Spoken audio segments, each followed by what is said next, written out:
A good late afternoon. Thanks for joining us. I'm Sade. You're watching Kalkine TV from Sydney. And this is the last show of the day, the last trade. And as the week nears an end, we bring to you the latest market close commentary from the local bourse and beyond, along with more insights impacting the market. So let's get started. And the Australian share market was poised for a negative start in today's session. However, in a typical sinusoidal trend, Australian shares shrugged off Wall Street's worries that the US Federal Reserve will raise interest rates sooner than anticipated, with a 0.3% gain at noon. The ASX 200 was down as much as 0.3% points before the rebound, and finally the index closed, gaining 9.3 points or 0.13% and crossing above its 125-day moving average. Over the last 5 days, the ASX 200 is virtually unchanged, but is currently 3.32% below its 52-week high. And on the sectoral front, 7 of 11 sectors ended higher, with A-REITs being the best performing sector. Let's now take a look at the top gainers and losers of the day. And Evolution Mining was today's best performer, up over 10% as its shares climbed to a 4-month high. Nufarm followed suit, up 5.8%. Other top gainers of the day were Appen Insurance Australia Group and United Malt Group. On the flip side, Mesoblast was today's biggest laggard. Its stock down 4%. Whitehaven Coal sank as well, 3.6%, whereas ALS plummeted 3.8%. Other laggards were Champion Iron and Aristocrat Leisure. Moving on, let's shift the focus to the stocks that interested investors today. Evolution Mining shares climbed to a 4-month high today, trading up by nearly 10%. This seemed to have been propelled by the note of confidence from investors over the $1 billion Australian dollar acquisition announced yesterday. The company is likely to spend this amount to buy the Ernest Henry mine in Queensland from Swiss giant Glencore in a deal that will give it exposure to copper and silver. And Treasury Wine Estates seems to be getting its US business into desired shape. The $434 million Australian dollar acquisition of the high-end California winemaker Frank Family Vineyards is a good sign of the same. Today's shares traded up by 3%. And the listed gold explorer Tietto Minerals is seeking a $70 million Australian dollar in fresh funds for its Abidjan gold project in the Western African country of Côte d'Ivoire, and the bulk of the funds raised would go towards the development of the project. Securities remained in a trading halt today, and the health food and beverages giant Freedom Foods Group will now be officially known as Noumi. The word Noumi, pronounced as Noo-me, is a combination of the words nourish me. The name change was required after the business sold its trademarked cereal and snacks division earlier in the year to Arnott's Group for 11 million Australian dollars. Westgold Resources provided an exploration and growth update this morning. It will spend 14 million Australian dollars on resource exploration in the current financial year. The company has generated a list of 86 new exploration targets, with 35 shortlisted for priority evaluation, and shares traded in the green zone. Aristocrat Leisure revealed that it expects to close out $3.8 billion Australian dollar takeover offer for Playtech by late 2022.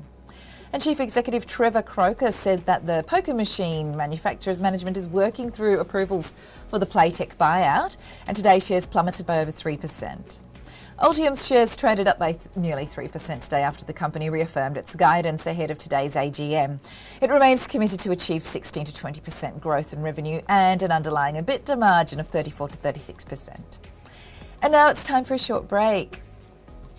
So please stay with us after the break. Are you sick of paying through the roof for a product that doesn't truly suit you? Want to make sure that you get the best deal possible? Then let us help you. At Kalkine, we do the research, run the numbers, and take a look at the true value of the product to make sure that you're informed as a consumer. Whether it be the best streaming service to suit your binge-watching desires, the right broadband and NBN plans to ensure a no buffering experience, saving money with your energy, gas, and mobile plans, or treating yourself with a bit of retail therapy. We will break down all the details about every single deal, what's in it, how much it costs, and whether it's worth it for you. If you want to save money and stay informed, then subscribe to the channel and press the bell icon, as we will be rolling out a stack of content to keep you in the know.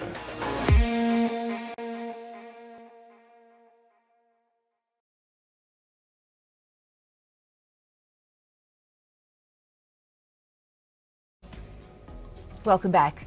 Let us move on to the next segment and understand the Asian market performance. And weak cues from the Asian markets prevailed today. Japan's Nikkei fell 0.8%, Hong Kong's Hang Seng declined 1.3%, and China's Shanghai Composite dropped 0.4%.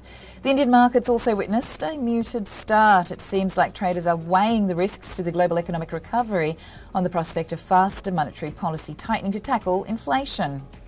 And on the economic front, UK consumer prices rose by 4.2% in annual terms in October, leaping from a 3.1% increase in September, as per the Office for National Statistics. And with this, the British inflation has hit a 10-year high. And now we're in the last segment of the show. Let's have a quick look at the buzzing crypto markets performance. Cryptocurrency prices surged today, with Bitcoin rising above $60,000 on Thursday after crashing in the past few sessions and tumbling to its lowest price this month.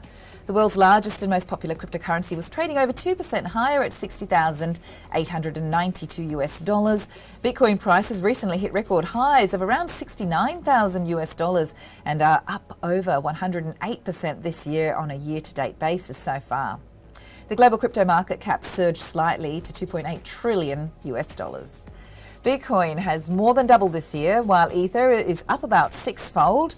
Both scaled records last week amid an enthusiasm for digital assets driven by speculative demand and controversial arguments that they can hedge inflation risks.